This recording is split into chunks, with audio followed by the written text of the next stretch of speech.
Yesterday was National Artist Sunday. Shops in downtown Marietta celebrated the day by featuring local artists. Our Allison Powers spoke with an artist from Marietta about the celebration. National Artist Sunday is celebrated the Sunday after Thanksgiving. Marietta has celebrated Artist Sunday for the last 3 years, according to Sarah Arnold, the owner of Clutch Collective.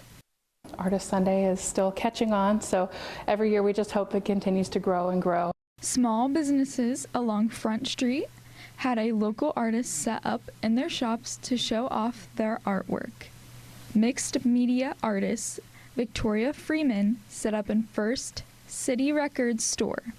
The collaboration came about when Arnold reached out to Freeman.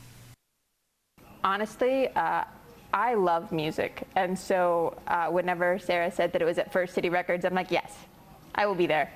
I've been a fan of First City Records since they were on Putnam Street, and I've gotten to see them move from there to across the street and then continuously get bigger and expand.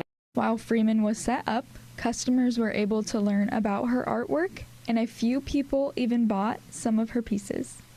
Freeman hopes Artist Sunday teaches the community about all the local talents Marietta has to offer.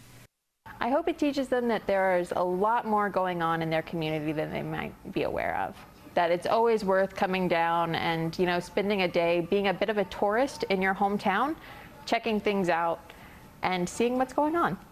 You can find more about Marietta celebrating Artist Sunday on our website at WTAP.com. In Marietta, I'm Allison Powers with WTAP News. This is home.